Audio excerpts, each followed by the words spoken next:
어딘가 내가 모르는 곳에 보이지 않는 꽃처럼 웃고 있는 너 한 사람으로 하여 세상은 다시 한번 눈부신 아침이 되고, 어딘가 네가 모르는 곳에 보이지 않는 풀잎처럼 숨쉬고 있는 나 한 사람으로 하여 세상은 다시 한번 고요한 저녁이 온다.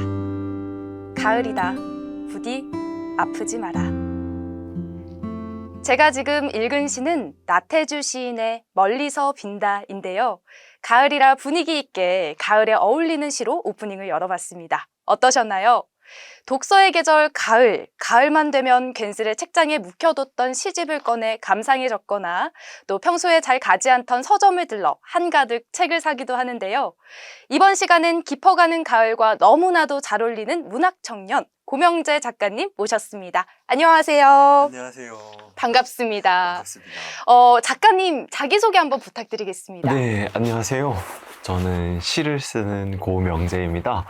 저는 대구에서 나고 자라서 네. 지금도 그냥 대구에 계속 살고 있고, 활동한 중에는 이제 왔다 갔다 하면서 이동하면서 있어요.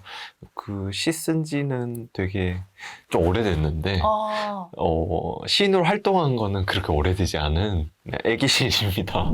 우리 시인님은 2020년에 신춘문예로 등단을 하시고 또 지금까지 시집 우리가 키스할 때 눈을 감는 건과 또 올해 5월 산문집 너무 보고플 땐 눈이 온다를 출간을 하셨는데 이 두 책들에 대해서 소개 한번 또 부탁드리겠습니다. 아, 네.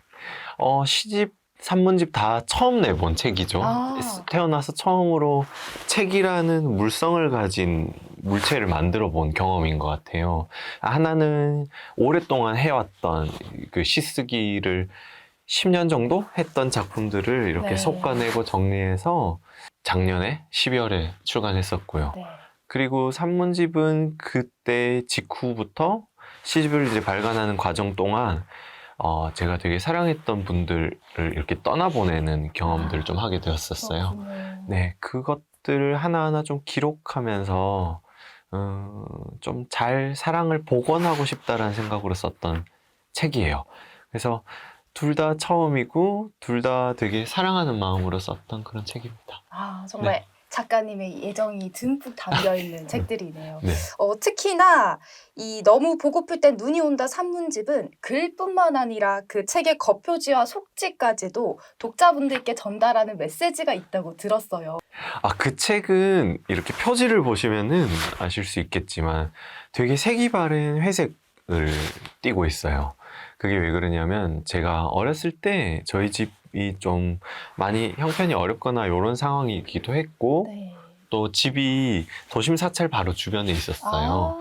그래서 이제 왕래를 하는 와중에 좀 이렇게 거기 가서 며칠 지내기도 하고 뭐 매일 그냥 엄마가 또 공양간에서 일을 해가지고 네. 나중에 그래서 스님들 손에서 좀 많이 자랐었어요. 그래서 그 사랑했던 스님을 기억하는 의미에서 회색빛 승복을 지닌 색채를 가졌고 전반적으로 책은 다 보시면은 그 재생지로 만들었어요. 네, 그렇더라고요. 네. 네. 그게 왜 그러냐면 출판사 입장에서 이제 책을 만들 때 이 책의 형식이 좀 더 되살아나는 것, 소멸했지만 그게 끝이 아님을 계속 되살릴 수 있고 되만나는 일임을 생각하자는 의미에서 재생지를 선택했었어요. 우리 시인님, 이런 시나 글들의 영감을 어디서 얻으시는지 좀 궁금해요. 그 작가분들께서는 일상이나 사물을 바라보는 시각이 조금 남다를 것 같거든요. 네, 그게 어떤 막 특출난 재능이 있다거나 뭐 엄청난 다른 시선이 있는 건 아닌 것 같아요. 그게 아니라 저는 두 가지에서 되게 많이 경험을 얻게 되는데 첫 번째는 독서인 것 같아요. 그냥 네, 그냥 책을 사랑하고 책을 열렬히 읽다 보면 그 앞에 있었던 강물들을 읽는 거잖아요. 네. 책 읽기는. 네. 그러니까 먼저 썼던 자들, 먼저 시간을 경험했던 사람들의 경험을 제가 계속 배우게 되고 네. 그들이 표현하는 것들을 되살아보고 그런 경험들 계속 하면서 제 글이 어디로 가야 될지 많이 배우게 되는 것 같아요. 어른들로부터.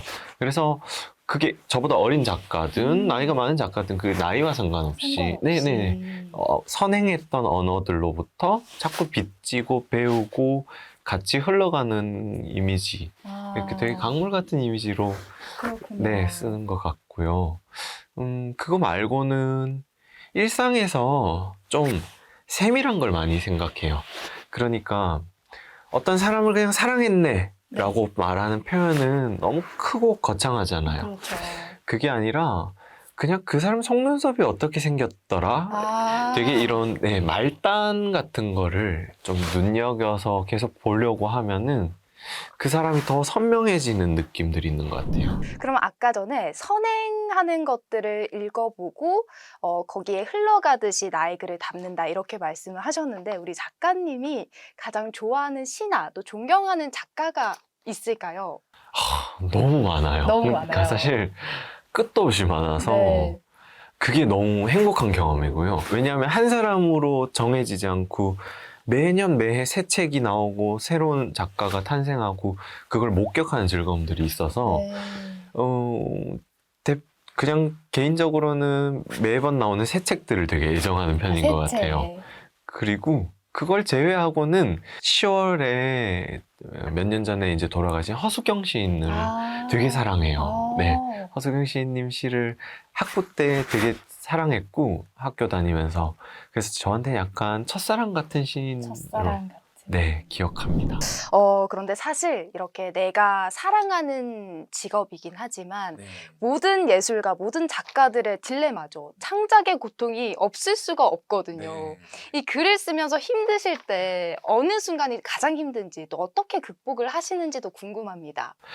가장 힘들 때는 시가 특히 그러한 것 같은데요. 시간을 제가 아무리 많이 썼고 열정적으로 했다고 해서 성과가 좋은 건 아닌 것 같아요, 시는. 그러니까 어떤 뭐 논문이라든가 학술적인 대목들은 공부를 하면 축적되는 것이 느껴지잖아요. 근데 시는 그런 축적이 되는 과정은 아닌 것 같고 매번 세종이 볼 때마다 당혹스럽고 뭐 써야 되지? 약간 그 두려움이 되게 커요. 그래서 매번 그 축적되지 않는다라는 게 때로는 되게 허망하게 좀 느껴지기도 해요. 근데 반대로 생각해 보면 이게 종이 한 장 뒤집는 건데 매번 쌓일 게 없기 때문에 매번 미지인 것 같아요. 그래서 되게 설레는 것 같아요. 매번 새로운 시를 쓸 때마다. 그렇기 때문에 그런 맥락에서는 새로 계속 살아갈 수 있는 경험이 시쓰기인 것 같아요. 우리 작가님 작품 사랑해줘야지, 헌물을 켜야지. 이 시에 보면 콩국수가 또 등장을 하고요. 시와 입술에선 튀김을 시작으로 참기름, 올리브유, 해바라기 각종 기름이 또 나와요. 이 꼭 음식 키워드가 들어있던데 특별한 이유가 또 있을까요? 그거는 가족들이 다 요식업을 해요. 네, 그러니까 동생도 뭐 원래는 한식조리나 조리를 되게 전공을 했었고요. 양식이랑. 어머니, 아버지도 뭐 되게 요식업을 오래 종사하셨고 지금은 또 반찬 가게를 하고 있어요. 그 동생도 지금 빵집을 하고 있고 그러다 보니까 일상에서 가족들이 나누는 대화가 다 어떤 사물들이 아니라 살아있는 그 생명들인 거예요. 그게 되게 네, 재료들이죠. 그 진료들을 매일 듣고 어떻게 다루어야 되고 어떻게 손질하느냐에 따라 되게 달라진다는 얘기를 매일 가족들이 하니까 그 영향이 되게 큰 것 같아요. 가족분들이 다 요식업에 또 종사를 하신다고 하셨는데 우리 작가님께서는 또 시인으로 활동을 하고 계시잖아요. 이 시인 어떻게 해서 작가가 되었는지 또 궁금합니다. 그 어릴 때부터 시를 정말 좋아했어요. 쓰는 것도 좋아했고 쓰면은 가족들이 되게 좋아했거든요. 막 이런 걸 썼어 이런 칭찬을 되게 많이 들어서 그냥 시 쓴다는 것 뭔가를 기록하고 써서 표현하는 거는 되게 사람들이 좋아하는 일이구나. 그런 막연한 인상들을 많이 가지고 있었어요. 그런데 이제 그때는 본격적인 작가가 돼야지 이런 생각을 하진 않았던 것 같고 오히려 대학을 다니면서 특히 그 부분을 많이 생각하게 됐는데요. 학교에 이제 부임하신 교수님이 새로 오셨었어요. 김문주 교수님이라고.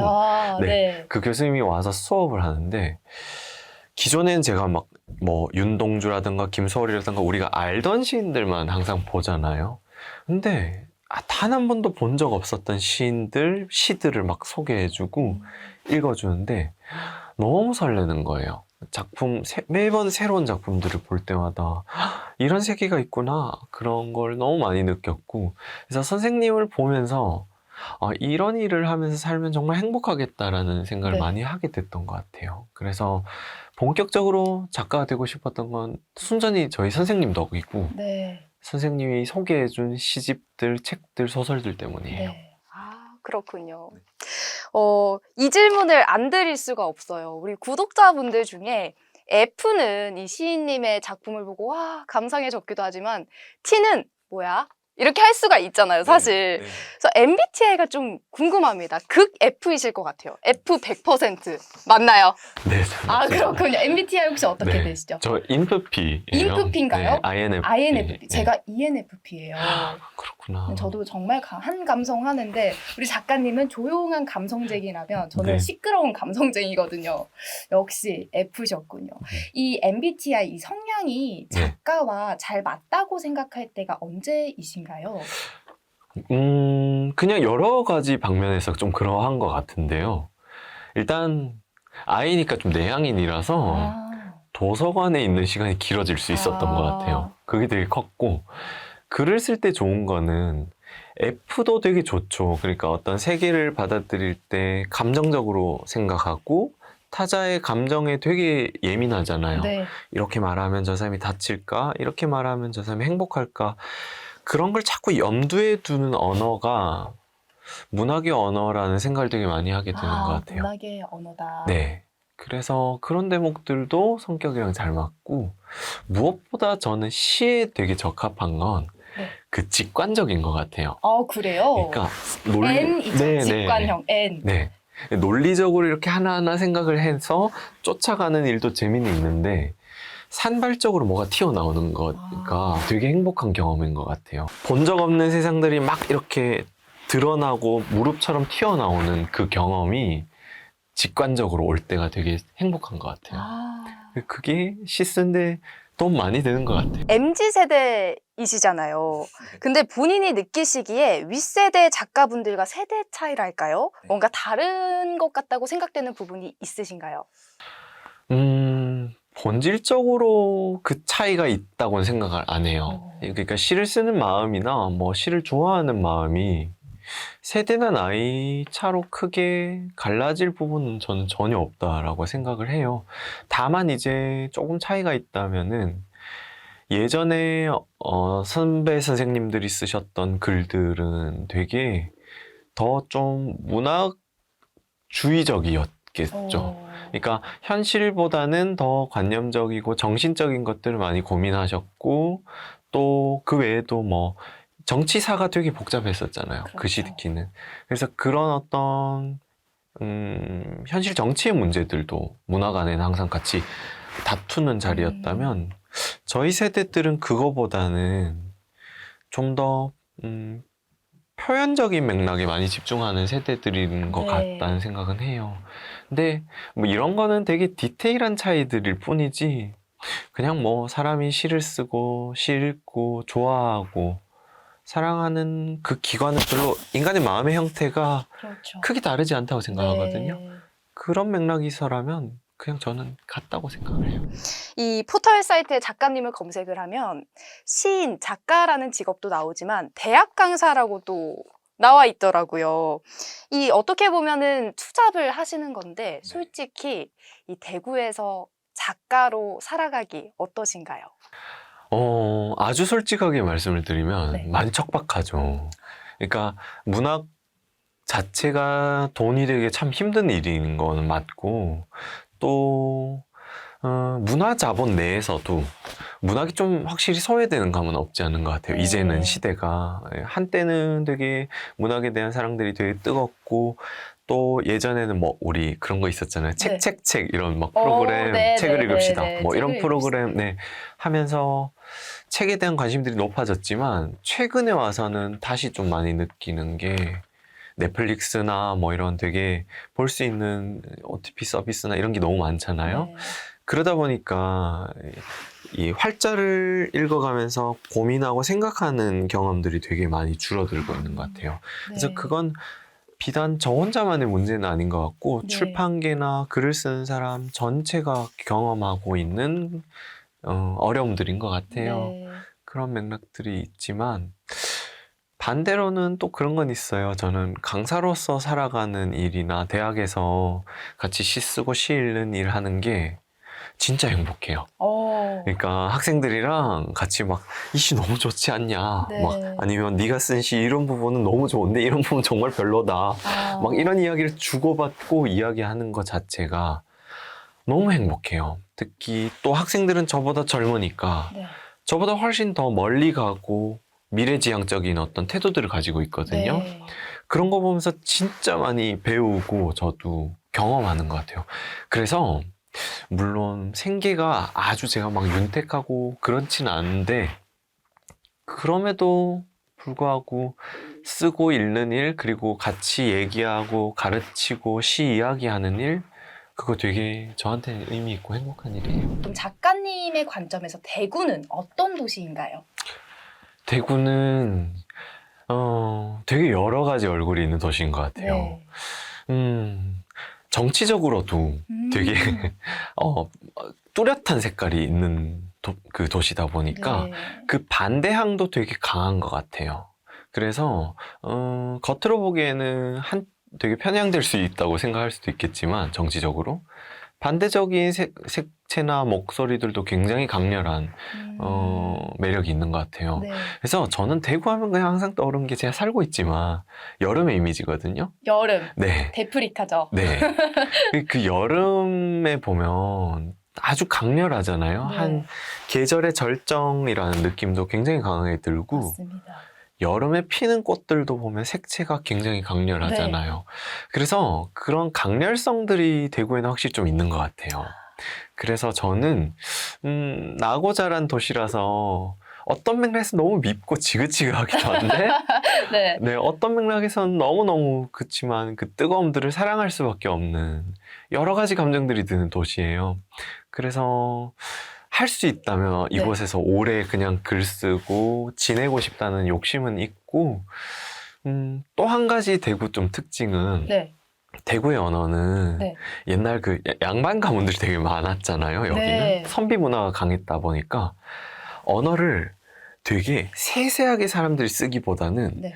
되게 거칠고 투박하지만 함축적으로 써요. 네. 그렇죠. 네, 그래서 있어요. 네. 뭐 걱정됐다, 네가 아팠니 이런 게 아니라 그냥 밥 못나. 맞습니다. 이렇게. 반문나 안에 다 들어가 있잖아요. 그렇죠? 네, 그런 어떤 최소의 언어로 마음을 표현하거나 간직하는 양태들을 표현하는 거, 그건 제가 대구에 살면서도 되게 매력적인 대목가 아닐까 이런 생각을 좀 해요. 네. 조금 투박하지만 네. 그 속에는 또 따뜻한 진심이 있다. 네.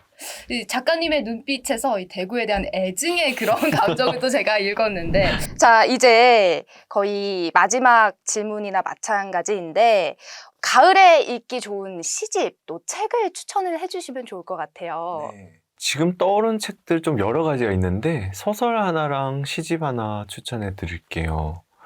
시집은 뭐 작년에 정말 많이 사랑을 받았는데 네. 저는 원래 다시 또 읽어봤거든요. 읽어봤는데도 역시나 너무 좋아서 시를 쓸 때 다른 사람의 아픔이나 고통을 최선을 다해서 좀 껴안고자 하는 태도 같은 것들을 전 배우고 싶을 때 이 시인의 시집을 많이 읽어요. 네. 작년에 나온 시집인데 진은영 시인의 나는 오래된 거리처럼 너를 사랑하고라는 시집이 있습니다. 그 시집을 추천드리고 싶어요. 가을에 나 중심적인 세상을 살기보다는 추워지기니까요. 이제 곧 추워지기 전에 온기를 좀 가지고 겨울을 지나자는 의미에서 이 시집을 좀 추천하고 싶고요. 네. 소설은 조금 더 복잡하고 어려운 소설을 한 편 읽으면 좋을 것 같아요. 그래요? 네, 왜냐하면 여름에는 집중이 잘 안 되기 때문에 책을 읽을 때 몰입이 잘 안 되는데 가을에는 책을 읽으면 쏙 이야기 속으로 들어가는 경험들을 좀 할 수 있기 때문에 네. 제가 너무 사랑하는 소설 중에 하나인 그 문을 뜻한 도어예요, 도어. 제목이. 네. 그 서버 머그더라는 그 여성 작가의 그 소설입니다. 정말 정말 매혹적이고 그 두 여성의 우정을 그리기도 하고 애증을 그린 어떤 관계인데요. 너무너무 아름다운 소설이니까 꼭 한번 읽어보시면 네, 좋겠습니다. 꼭 읽어보도록 하겠습니다. 네. 이제 작가님께서 시인 또 작가로 활동을 하면서 앞으로의 계획이 또 있을 것 같아요. 네. 앞으로의 계획 어떻게 되나요? 그냥 첫 시집 썼을 때랑 첫 산문집 썼던 그때처럼 똑같이 그냥 성심으로 쓰기. 이게 다인 것 같아요. 그러니까 작가로서 뭐 다른 욕심을 많이 부리거나 더 화려해지길 원하거나 이러면 글들이 무거워지게 되는 것 같아요. 그래서 써지든 써지지 않든 좋아하든 힘들어지든 그냥 계속 해 나가는 일, 그거 잘하자. 요게 그냥 유일한 계획이고 나머지는 그냥 닥치는 대로 계속 하루하루 쓰고 읽으면서 살아가려고요. 이제 정말 마지막 마무리 질문입니다. 네. 작가님처럼 작가를 꿈꾸는 꿈나무들이 많이 있을 거예요. 그 작가 지망생에게 한 말씀 또 부탁드립니다. 글 쓰면서 살아가야지라고 고민하고 결단 내리는 것도 되게 힘든 일인 것 같고요. 써 나아가면서 지속하는 일도 참 어려운 일인 건 분명한 것 같아요. 근데 꼭 해드리고 싶은 말씀은 저는 정말 만족하는 것 같아요. 네. 쉽지 않았고 지금도 힘들고 힘겹지만 그거를 포기하지 않았을 때 얻게 되는 말로 표현하기 힘든 되게 은은한 행복이 있는 것 같아요. 그래서 어떤 선택을 하시든 작가가 되든 안 되든 용감하게 사랑하실 수 있으면 좋겠다고 진심으로 응원 드리고 싶습니다. 오늘 이렇게 고명재 작가님 만나봤는데요. 이 가을인인 만큼 가을의 감성을 한껏 더 충전을 한 것 같습니다. 정말 고맙습니다. 감사합니다. 누구인디 이번 시간은 시인이자 작가인 고명재님과 함께했습니다. 오늘 이렇게 만나서 얘기를 들어보니 당장 서점에 가서 시집 한 편을 사고 싶은데요. 말도 사람도 살찐다는 천고마비의 계절 가을. 제철 음식뿐만 아니라 제철 시집으로 마음의 양식까지 푸짐하게 챙겨보시는 건 어떨까요? 저는 지금까지 영남일보 아나운서 이혜원이었고요. 시인 고명재였습니다. 고맙습니다. 감사합니다.